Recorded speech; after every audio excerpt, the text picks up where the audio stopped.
Hello,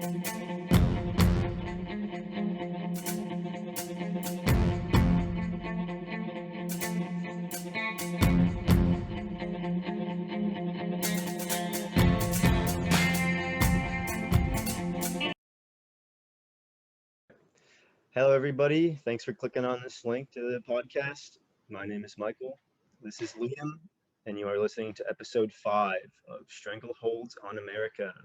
Today, we're going to be covering a little bit of a broader yet very specific topic, more along the efficacy of social entitlement programs. Yeah, okay. Liam's putting the cart before the horse here. So we are a political, historical, all the equals podcasts where we just kind of look at social and political issues within America and try to discuss them in a way that we can both learn as we go and kind of adopt a conversation around them. And like we say, our motto is think for yourself. So we try not to force any ideas on anybody here and really stress you guys doing your own research and this kind of just being a place where we can have a conversation around topics and like learn as a group, I guess, all together. It's more of a launching off platform than a deep dive into like how you should think and where your opinion should generate from. Yeah, and I mean, at the same time, we're doing this and learning with you guys. So yeah, like Liam said, our conversation today is probably a little bit more philosophical than our last ones have been. This was his brainchild, the one that he wanted to pick, and so he said the efficacy of social programs.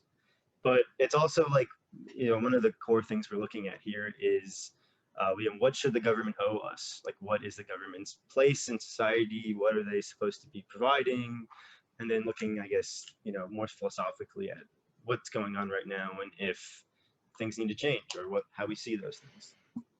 So before we really get into the episode, I just wanted to shout out we have Instagram, we have a YouTube, and then we're also available. I'm assuming you guys are finding us probably on Podbean, or we have several other places where we're located, but any of those work. And this is our second episode where we record ourselves. So if you go to YouTube, you'll be able to see our beautiful faces and actually our names, which is, I don't know, don't stalk us, please.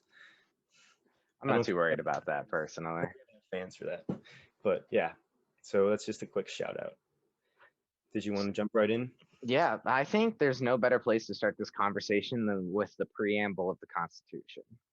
We, the people of the United States, in order to form a more perfect union, establish justice, secure domestic tranquility, provide for the common defense, promote general welfare, and secure the blessings of liberty to ourselves and our posterity, do obtain and establish this Constitution for the United States. So, even when we were first creating this country, they very much had in mind the idea that the government would help people. It would give common defense, promote the general welfare, and secure the blessings of liberty to ourselves and our posterity. It was put into our Constitution that we have a few very clear objectives of a government, or at least this government. And with that in mind, because promote the general warfare, not warfare, welfare falls in there, I strongly believe that we do owe that to our citizens. Whether or not we'd argue how much welfare is needed, whether or not it counts for literally everyone, how it should be spread, in what way should it be distributed, none of those are specified. But just from the preamble, we can safely say that one of the goals of our government was to have that, to help and promote the general welfare. Yeah, I mean, you think of like the founding of the country and why all these different non-homogeneous groups of people were together here. A lot of that was, whatever religious freedom or ideals that were different than the counterparts in Britain had. So it makes sense that they want to come together and make a group that benefits everyone. And I think that's the ideal in a lot of the governments is how can we come together and promote the social welfare, promote everyone equally, and that's not always the case, and I don't think it's even you can't even say that that would ever be a realistic goal. But it's yeah, like you said, it is there is some history behind that, and that's directly in the Constitution. But it is kind of interesting if you look historically at that, the idea of like the social welfare or like the promotion of the social well-being and the group mentality of that kind of didn't start until the 1930s, which I Hmm. guess I'm going to talk about a little bit later. But it's just kind of funny to point that out. So then, building on top of that, when we think about the government, then it really comes down to a question of what government owes us for being in that union, being a part of that. Hmm. And again, that's a very open-ended question because first it comes down to the idea of like what are we entitled to is in itself a dodge. Entitlement as a word has a very negative connotation, and like the idea of the entitled generation, uh, it kind of sets us up for almost a failure of conversation because when we think entitlement, again, it's negative. It's the idea that people deserve something that they might not have earned Hmm. versus looking at it as like a social insurance program. Uh, Yeah, yeah. No, I mean, I think I know you had this in the notes, but like the idea that like forcing the entitlement to mean that and like blanket that statement of like these are social entitlements or like people feel that they are obliged to these things, definitely spins it in a very negative light.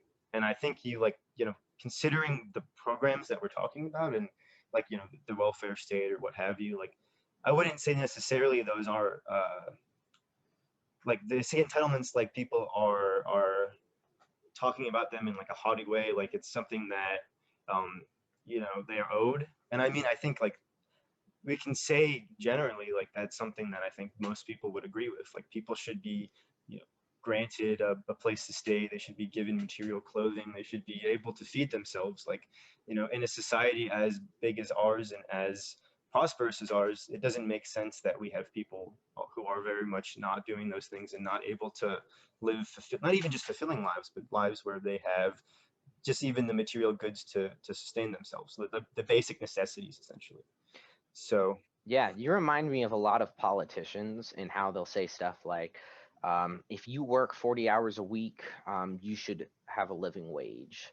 mhm, If you're like trying to climb that social ladder, that should be the opportunity. That's like the American dream in and of itself. yeah, yeah, And, you know, it makes a lot of sense because if uh, if we are, and we are, the wealthiest nation of all of the countries in the world, mhm. why should our citizens, even those that are at the bottom rung of the social ladder through their jobs, uh, be struggling like that? If we have so much abundance, like why should even people who are at the bottom struggle to live?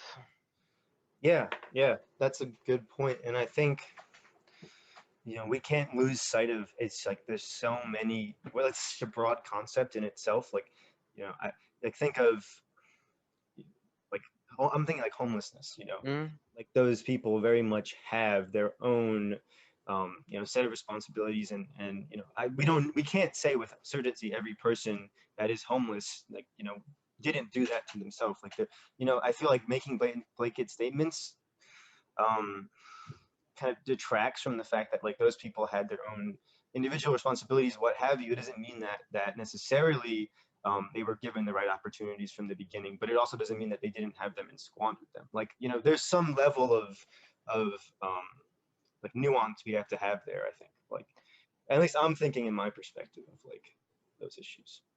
so, diving even deeper into this, we live in a capitalistic democracy Mhm. right now. And so when we think about a capitalist democracy, it kind of boils down to like at a certain point we have to decide between more capitalism or more democracy. This is made in a million different decisions, choosing government power over corporate power, choosing to like cut social security, trying to grow the American dream by like shutting down monopolies. Like we make this decision constantly. Hmm. And when it comes down to it, like for a capitalist system, when we think of a pure capitalist system like monopoly, we don't just disappear from the board. When if someone fails, if they have medical expenses, if something out of their control happens, or even if they like try to start a business and they're unsuccessful, they don't just cease to exist. Hmm. They have families, lives, and that makes it very difficult because we as a nation have to square between those two ideas, like keeping that democracy or keeping that pure, unfettered capitalism. Exactly where you draw the line is up to the individual, but like it really like where you stand personally can very much influence where you stand on uh, social insurance programs.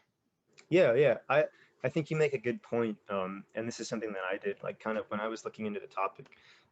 When you mention like just risks of life. So, um, one sec, let me have it. Let me just pull it up. We think of, let me do this. Like you Well, mentioned, just uh, things that naturally occur in life that, like, you know, unforeseen. There's really not a lot of ways that we can prevent them, or just random acts that might come along. So, I don't know. I look at it as like, getting into a car accident or some kind mm-hmm, of disastrous thing happens. You're in the hospital. There's this cancer screening, and then you might have cancer. It's like those things are just risks of life, and they kind of come along and they happen to all of us. And I kind of, one way to look at welfare and like the social good is like mitigating those to kind of make an equal level for everyone. Like, these risks are things that happen, and we all understand that and accept that. And so there can be programs in place that would then be, mitigate those factors and do it on an equal level. So, like Medicare, for instance, is an mm-hmm, example. Social Security, those are, kind of ways to prevent, or potentially um, address those issues that I think capitalism might leave in the dust, or might leave as like a forethought for a lot of people. And it's like you said, like, just because some, like, a worker, let's just say, is deemed not able to work, it doesn't take them away from, it might subtract them from the capitalist equation. It doesn't mm-hmm. subtract them from life. It doesn't, their issues don't go away, and they have the bills to pay, what have you. So I think one of the ways that I kind of compartmentalize that social welfare is balancing those risks a little bit, and making it a little bit easier for the people who might already begin the game a little bit in the negative or disadvantaged state. So people who are lower income, people who are more likely at high risk of whatever, people in the inner cities. I mean, there's a lot of different underlying factors in all of those things. You bring up a pretty fantastic point in saying that we need to deal with the underlying factors and that not all people are born in equal settings. Like when we think about entitlement spending uh, here in the United States, the vast majority of it go to people who are 65 and up, or sorry, based off of a 2010 study by the Center on Budget and Policy Priorities. 53% go to people who are 65 and up, 20% go to the disabled, Mm. and 18% go to working households. So in reality, we have a very mixed pool of people getting these benefit spendings Mm. and these social insurance policies. And when people are making these blanket statements like, oh, people don't need like whatever it might be, social security, food stamps, whatever, they should just work. It's difficult to take that argument in good faith because they're just ignoring so many things that might have led before that. If they were born in like a stable household, if they are even 65 and older, and if they're working, because the idea of retirement is important to us here in America. Mhm. Like that whole building on itself of what we deserve and what let like what we even started with sets us up for a question of like what are we comfortable with accepting as personal responsibility versus like caused responsibility? Yeah. And, you know, again, I don't know where the draw the line for that type of thing, but just pointing it out is kind of important, at least in my eyes. Yeah, that was kind of my whole like that we have to have some nuance and understanding and helping the people who are less fortunate or the people who unfortunately are put in these awful situations. But like I said, it's not always an unmitigated or unforeseen event that happens. It could just be literally they get addicted or something like that happens. But again, we can't say for certain. We can't say this like one thing happened and that's what led to it. But yeah, to say that like all of those people are the same is doing them injustices as well, because there's definitely people within that who Hmm.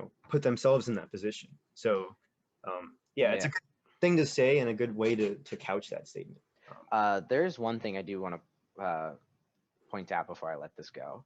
Whenever I see a lot of these arguments, they always say, well, we're covering some people who just don't want to work, don't want to do something. Mhm. And that argument bothers me because of two reasons. One, rather than saying, let's rebuild the program so that we incentivize people properly, so they're not doing that, they just say, let's get rid of the program. And two, based off of all of the statistics I've seen, where the majority of it's going to people who are elderly and disabled and households that are generally working and might have just come across hard times, Mhm. where their job might have moved, et cetera, et cetera, et cetera. Like most of our like in social insurance programs are going to the right place. Even if we were to highball it and say that 1 out of $10 is going to someone who like is just sitting around doing nothing, that's still like a lot of money that's going to people who need it. Yeah.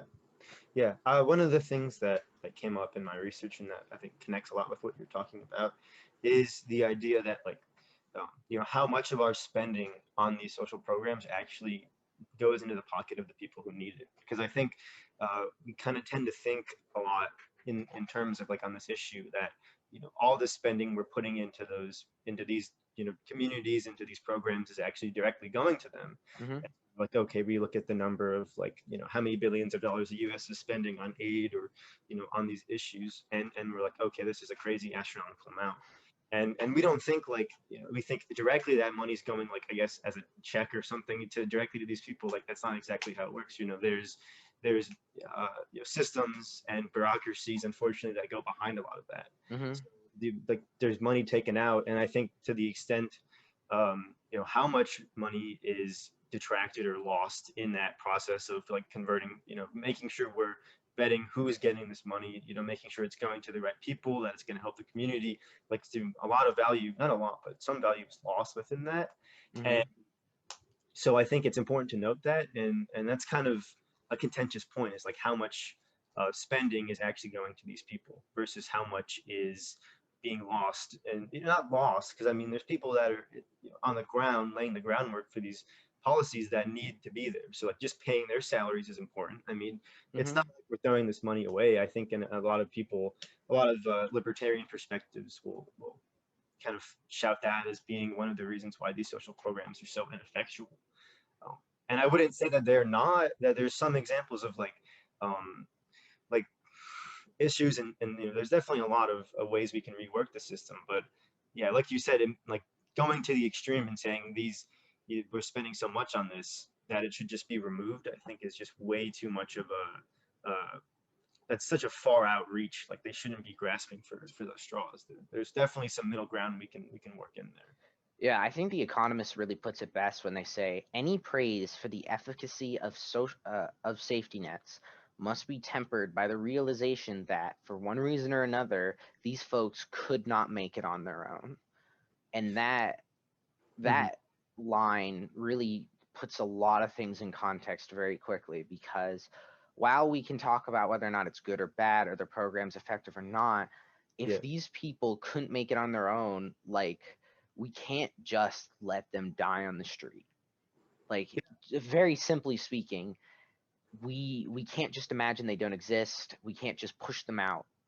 Yeah, we can't just like alienate them because they don't fit our stereotype of like the traditional worker person who's doing just fine with the nuclear family in Yeah. the system. Like there's like you said, we can't just make them disappear because they don't fit within our bounds and they don't represent the positives of capitalism. And I think I don't know. This is kind of a reach, but it reminds me a lot of the people who would argue against the death the death count for COVID-19 and how like there this is a whole other thing, but like Yeah. the idea that I would die for the economy. well, and like any number of deaths is it's a very serious issue. Like them discounting that is just it's just craziness. I mean, yeah, that connected to me. Yeah, not to not to dive too far into that rabbit hole. I think the thing that bothers me most about that argument is that like if the people who are dying would have added to the workforce, gained the money over their lifetime, and then circulated that money, like the economy would be so much more for it. But that's aside from the point. So Hmm. unless you have anything other else to mention, I thought we'd dive deeper into like the specific um, social welfare program. Third, let me reread that. We could dive more into like the economics of these social welfare programs, like the Yeah, more nit and grit.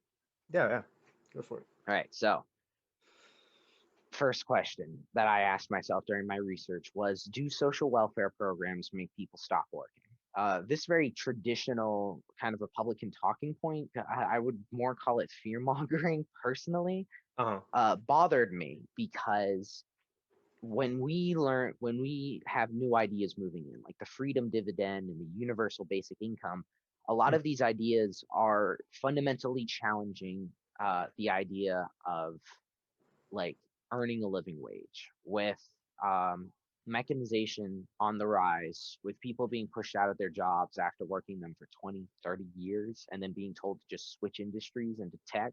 Yeah, Like, just get a new skill, new skills, or learn to code, right? That's the one. yeah, like does it make it stop working? Does it make people stop working? And overwhelmingly, my evidence is pointed to two things. Hmm. One, it does in a few very specific cases. For younger kids who are going to school, rather than dropping out, they'll normally stay. And two is when people are going for education or taking more time off for childcare. But overall, most benefits don't just stop people from working, unless, of course, we're talking about something that creates a ceiling. The best way to describe that is like when we give welfare to someone, the more money they make, the less welfare they get. Yeah, It's yeah, kind of like the idea is that we're working them off of it. But the problem is that once you reach a certain level of income, it doesn't make sense for you to go farther unless you get a huge jump. Because if you're suddenly losing your welfare benefits, that means that you're effectively losing income or gaining income. yeah. You're losing income and gaining more work and more effort to be put in. I mean, it's very ironic, and it reminds me again of the COVID relief, the payment protection programs, and how people were making more, like getting government checks and stuff like that than they were getting them from their jobs, and like that was the Republicans' big talking point behind why extending those programs was just causing the economy to suffer because less people were actually working, And and like I love how they don't actually say something like, I wonder if the problems is with the jobs. But anyways, yeah, like they never question if the prices of the wages should be increased at all. It's always like these people are just taking their government check and sitting on their asses. It's like no, there's a pandemic going on. They don't want to. They might be living in a household. They don't want to get their relatives sick with it. But I don't know. This kind of co-aligned with my research, specifically talking about the TANF, which is the former, it stands for Temporary Assistance for Needy Families, and it was kind of connected with the, um, where is it? The Aid for Family, what's it? It's for AFDC, which is the Aid to Families with Dependent Children, which is one hmm of the social programs that came about in the 1930s through FDR and the New Deal. And hmm it's actually the one of the less likely or the least liked of those three main programs. So there was Social Security, there was Medicare, and then there was the aid for families with dependent children. And that one is very similar to what you're talking about, I think, when you referred to the welfare system and the idea of like giving, it was mostly single mothers, and it would be attributed to mothers with more children would receive more aid, in the thinking that they would be caring for the kids, so they'd need more money to pay for them. And again, like you mentioned, the Republican talking point a lot of that was, these people weren't getting jobs because they were on the aid, and they were receiving, they had the ceiling that hit them, so that they were receiving more aid than they would be receiving if they were working. um, and so the TNAF, which was very similar to that, um, but essentially what it did was it added a personal responsibility, or the name of the act was the Personal Responsibility and Opportunity Reconciliation Act, and this Mm-hmm. really reformed the understanding of welfare. And what it did was it was any aid, so the aid to families was now temporary, um, and that meant that they could only have it for 2 years at one time. So they could only have it for 2 years, but each person could get it for 5 years in total. So Mm-hmm. the idea was like it set a limit on how much they could get, as well as the fact that it set requirements in place for them receiving it. So there was work restrictions. So essentially, you had to be at a place of work to receive the aid, and the Mm-hmm. idea was that it would reduce welfare. It would reduce the amount of people that were then on welfare, because if they were working at the same time and their benefits would slowly be, within that 2 year cycle, they would lose them, then it would greatly reduce the amount of people on welfare. And this was passed with support of Bill Clinton in 1996. Mm-hmm. And this was something that the Republicans had been trying to pass for quite a while. And so what we see is it did definitely reduce a lot of the welfare, but it didn't reduce the underlying factor. It didn't reduce the poverty. So like we mentioned, the people were off of welfare, but they were working, these dead end jobs. They were working minimum wage jobs, not receiving the benefits that they needed. So essentially the social mobility of these peoples was awful. They weren't going anywhere. Their skills weren't increasing. They weren't gaining more knowledge. They were just getting a meager wage to subsist. And so we see that especially like the 2001, not recession, but economic downturn, as well as 2009, where a lot of these people who probably originally were enrolled in that welfare program were then had to reinstate it because they had lost their jobs in the economic downturn.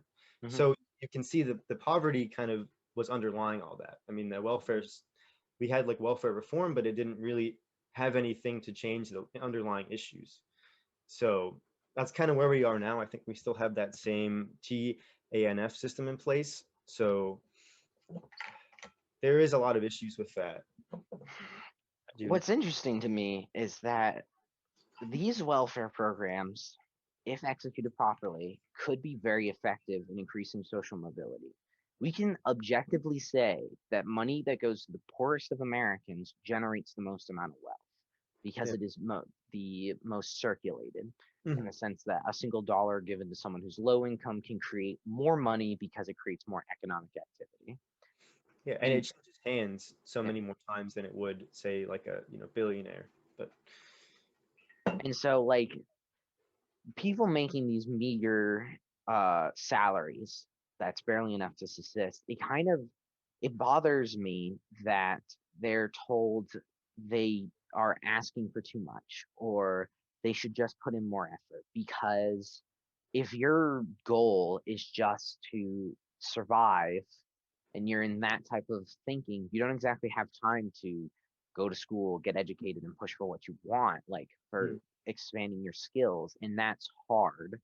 And, uh, you know, giving them the help to get out of those jobs is important. However, and this is why I think so much of this fails, it fundamentally breaks up the kind of social hierarchy that a lot of people imagine with capitalism, with the idea being that like you win at capitalism with good ideas, with hard work, or you're at the bottom because you're like not, you don't know enough, you're not good enough, you don't know how to spend the money. you have improved yourself. Yeah. Yeah, and so that every time that we introduce these benefits and try to help raise people out of these holes, we are fundamentally changing that system to try to raise people up.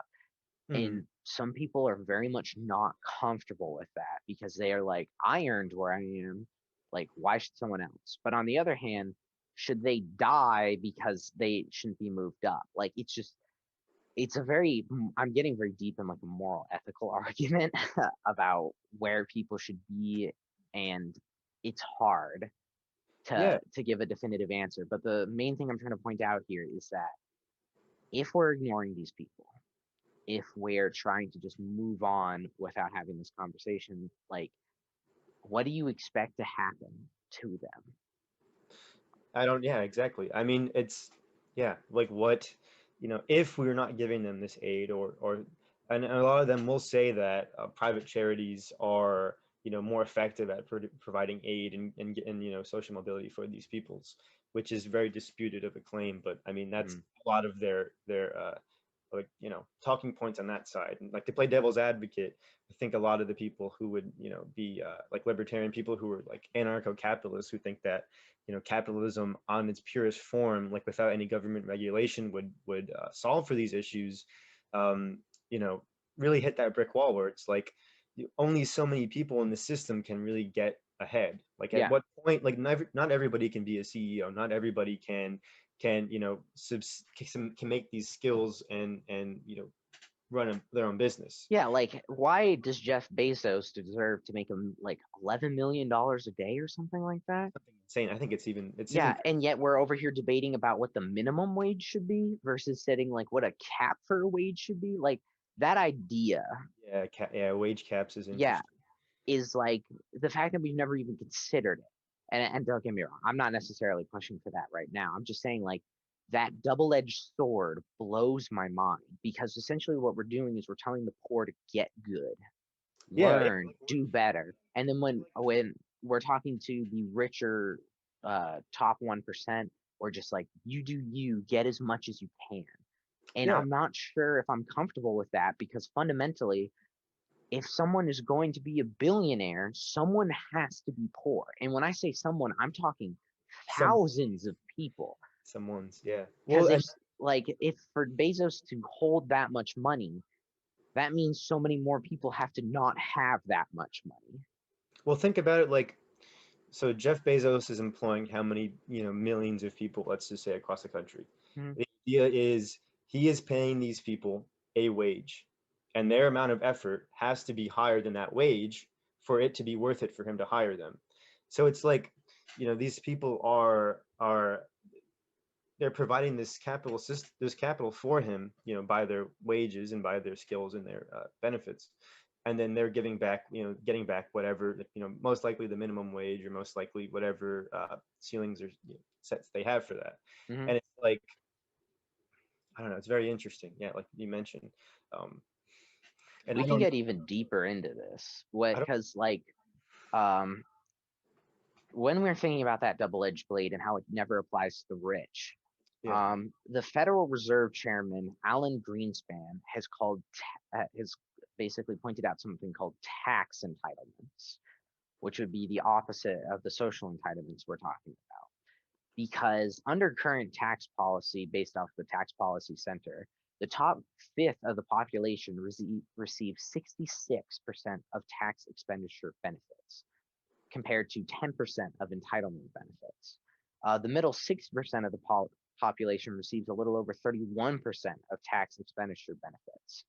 So the the bottom fifth receive 2.8% of tax expenditure benefits.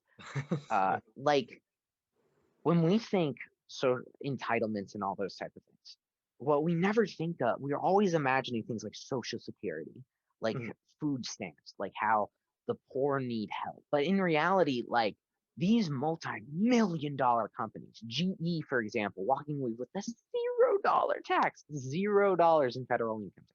Like that should apply both ways. And the fact that it doesn't, at least most of the time, yes, is if it, I can imagine a few specific instances where people call bullshit, but like yeah, it's mind blowing to me because it tells me how we view those people. We imagine like the top, they deserve to be there for whatever reason. They earned it for whatever reason, even though the majority of people are trust fund babies, being Yeah, totally realistic. Like I, I think the top 100, like 60 of them inherited their wealth. But anyways, like for some reason they deserve it. They know how to spend that money compared to people who are just subsisting, who are in the like bottom. if I can, I mean, this goes back to your point about the American dream. Like we're literally watching those people climb the social ladder, make this capital. Provide in our minds, they're the ones with the best ideas that can then disrupt the market enough to put themselves on top. I mean, it's like that's the wet dream of every American is to be that person, and that goes a lot back to reminds me a lot of like the commentary you had for the gun culture. That's like America's economic culture is we fetishize the CEO, the corporate CEO, the person that can rise from the ranks as a meager worker to then become like this just billionaire hedge fund manager, whatever exactly their job is. Like that's not important. The idea is that they can do it. And I mean, like you mentioned, there's so many setbacks and so many pitfalls for just regular people to get there. It's like not even funny. I mean, it's and again, like barring the fact that it's literally impossible for everybody to achieve that American dream. Like there is not enough money in the world, in the US, for all the people in the country to be able to do that. So it's like there's going to be winners, there's going to be losers, and I think we have to realize that. And I think that's where like the fetishization is always on the winners, and that goes back to what you're saying. Like we're always thinking about these social programs are for these people who don't deserve them, or for these people who somehow are gaming the system. They're just sitting on their asses, not doing anything all day. Yeah, and that's another thing that bothers me with Republicans because they're over here going, they're giving constant like tax entitlements, Hmm. and yet they're like, oh, we now need to cut the social benefit programs.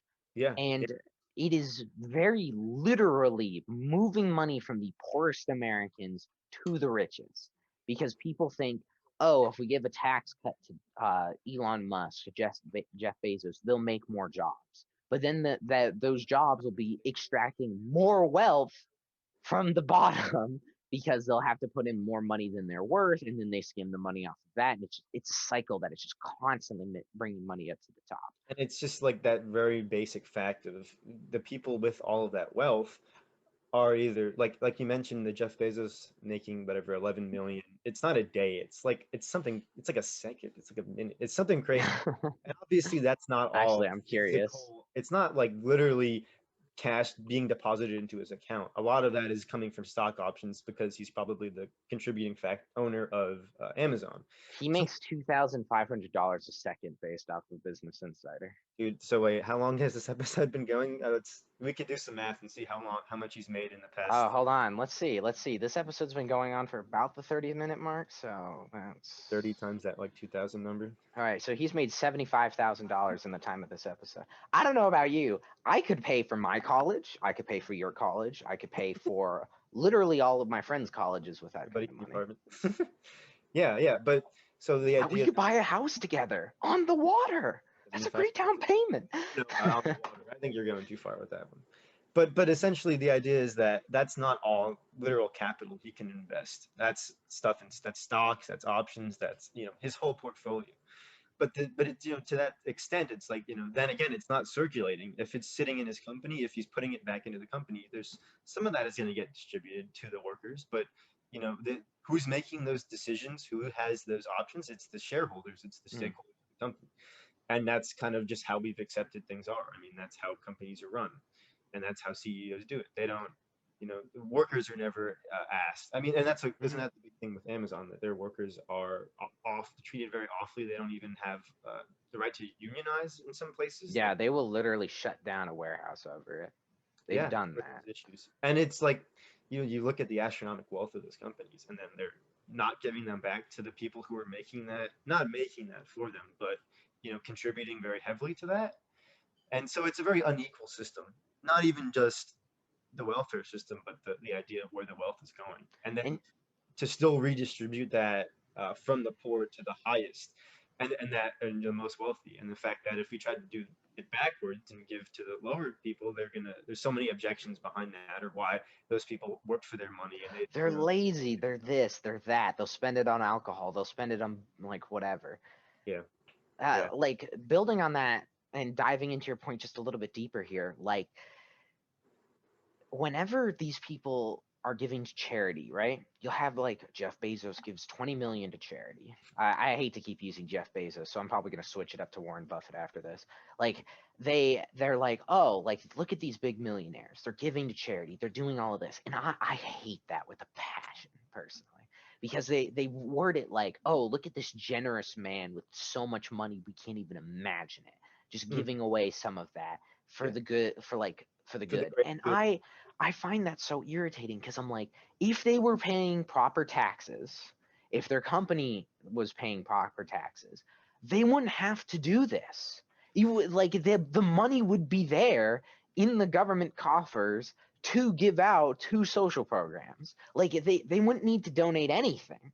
And for us to suddenly say, "Oh, they're such good people. They're suddenly giving this much money away." I'm like, "No, no, no, no, no, no. This shouldn't be like a bonus. This should be like a, hey, you're barely making up for the money you're dodging out on, Or not like, on like anything else." or on the fact that all those donations are then tax exempt, and like, give them tax breaks in the fact that they donate that money. So it's like, to what extent are they just trying to reduce the amount of taxes they'd have to pay by doing those donations? Like, is that it's not even morally like a choice of helping the poor in a lot of those cases. Mm. And then it's another question of like, who are they donating to? Like, are they donating to companies that they own, or that they somebody they know is operating? Like, there's so many issues with all that. But then I think what And then they can pick and choose the poor people they're helping.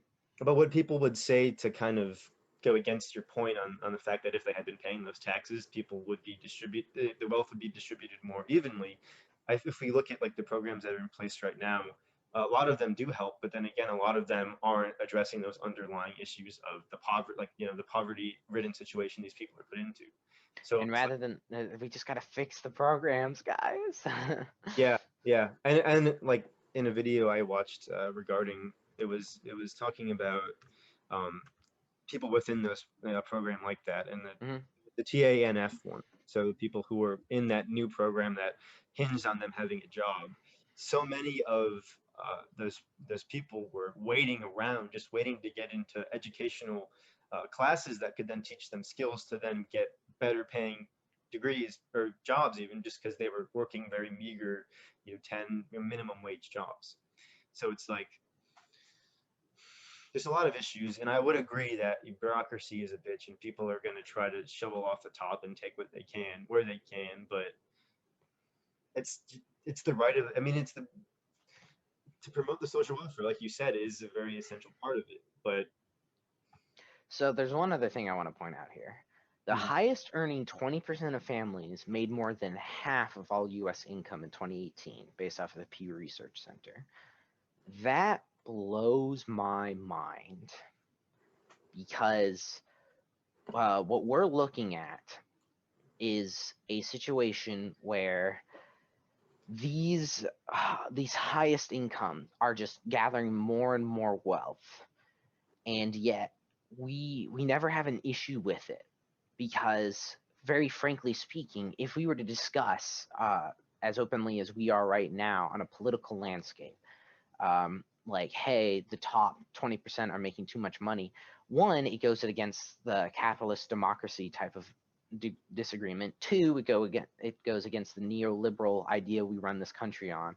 Three, we'd have to take down the lobbyists and everyone else yeah, who wants to keep it this way. Four, the idea of punishing people for success will come up very quickly. Like, we have so many stereotypes and like ideas that just are not are making I wouldn't say are not helpful so much as are more obstacles about why we shouldn't affect these people. And again, that builds more on my argument that like we can think of every reason for someone who's poor not to get help, but we mhm, can think of every reason for someone who's rich to get everything they want. And it's just very unhealthy, and it's yeah, getting worse. And I personally believe this will probably end in like a class warfare type of situation.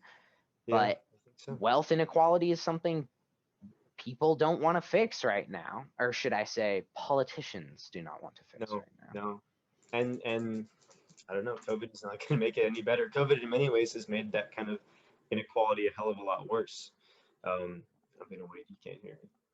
yeah, it has made things way like COVID-19 has made things way worse for those people, and it has also distributed a lot of the wealth again from people who are making so much. It's showing the fact that so many people can get kicked out of the economy, and those people, like you were mentioning, who are so high up, are still making inordinate amounts of money. And it's just I mean, who would have thought Republicans would be the one passing that check? That's another quick thing. That blows my mind. Just a few years ago, no one would have believed it. But sorry.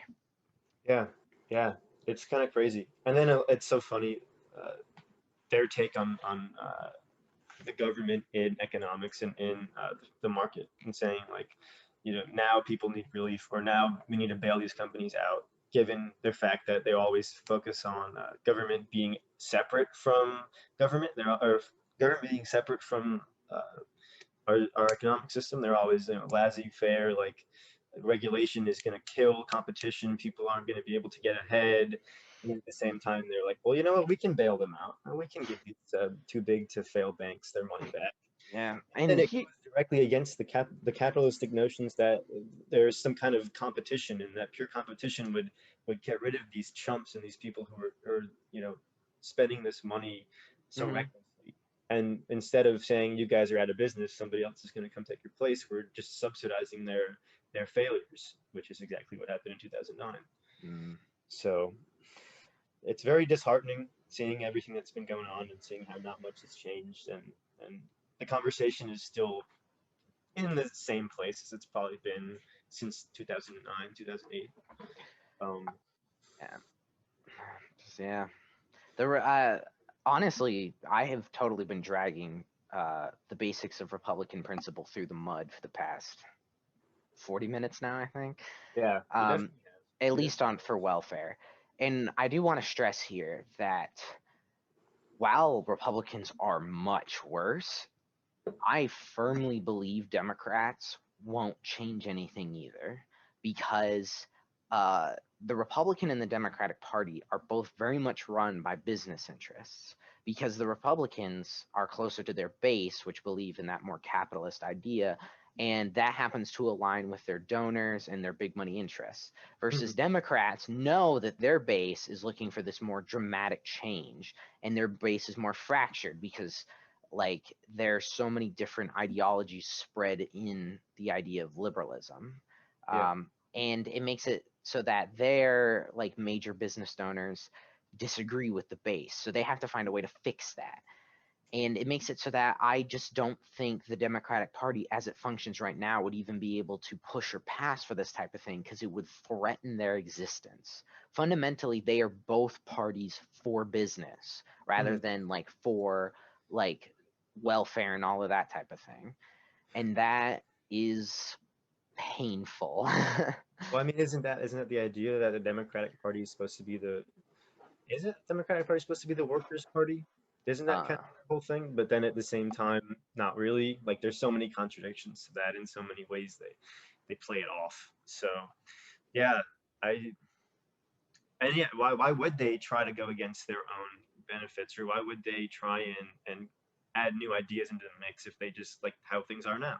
yeah, the only Democrats, and when I say Democrats, I say that with a load of asterisks at this point added on, that are like actually trying to move the Overton window and get these new ideas in, are those who are in such secure seats that they Hmm. won't get threatened. We're thinking Bernie Sanders, Elizabeth Warren.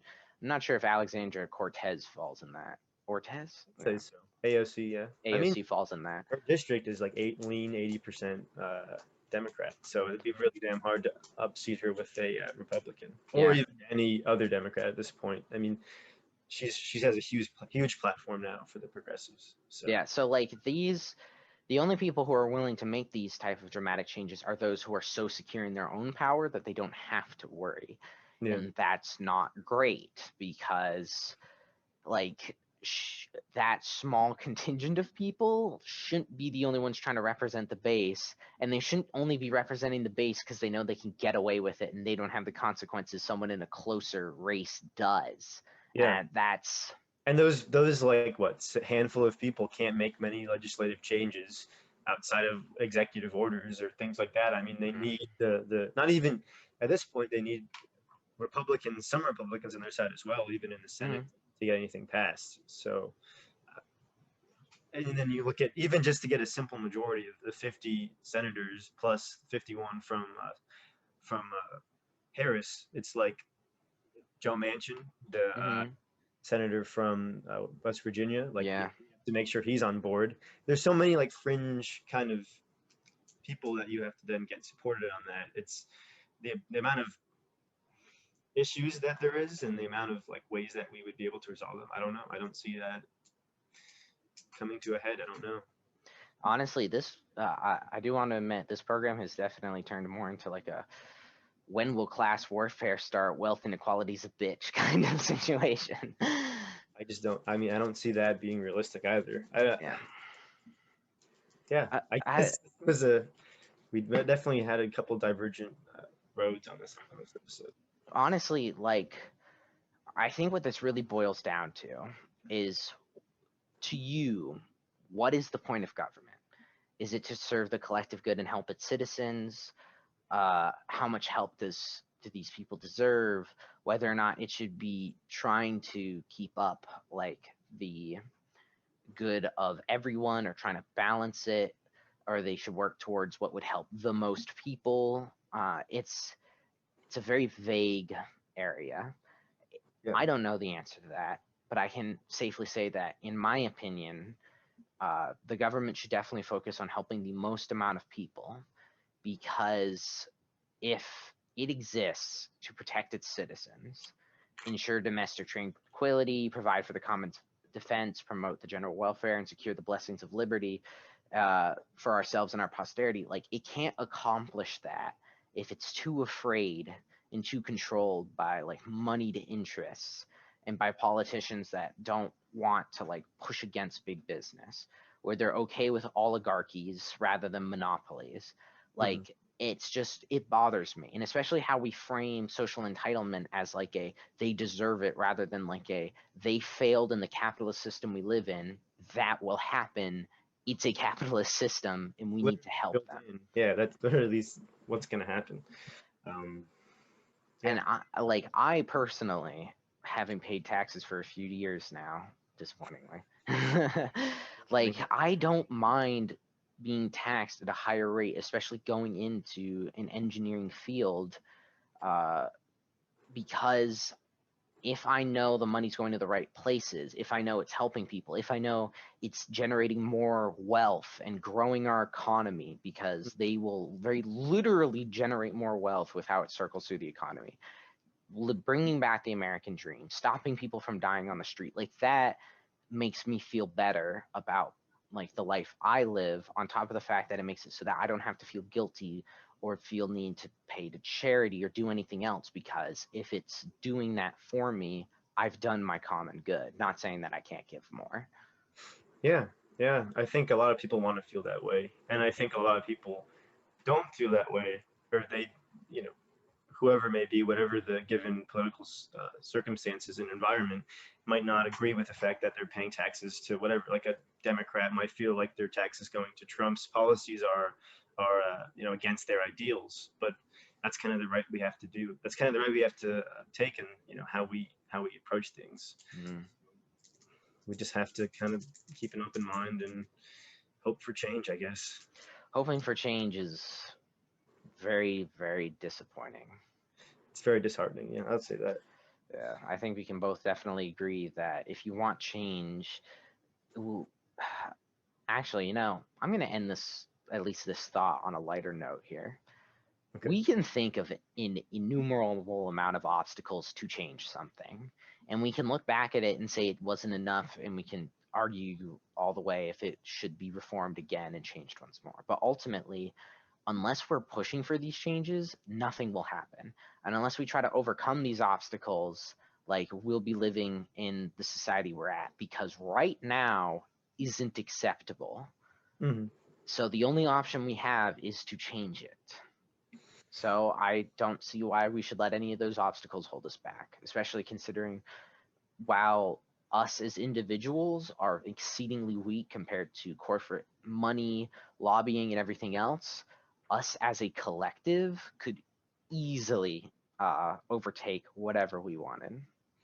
Yeah, I think politically, ideologically, that's sound judgment. I don't know, like we said, there's only so many people who are even comfortable coming out and agreeing with the things that we've been talking about here. So I think to get that bigger group of people on board, you just need to push that Overton window. You need to push the ideas of the party and the platform to make it more wider and make it so that people can accept and just even just say these things without looking like, you know, being called socialist or communist or whatever, you know, are the slanders of the day. So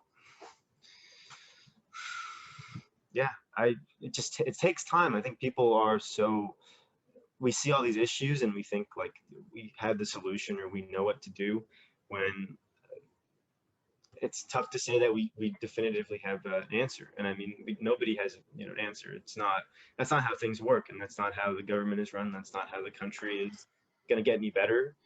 But at the same time, we can't just sit here staring at these issues and pretend like things are going to get better on their own.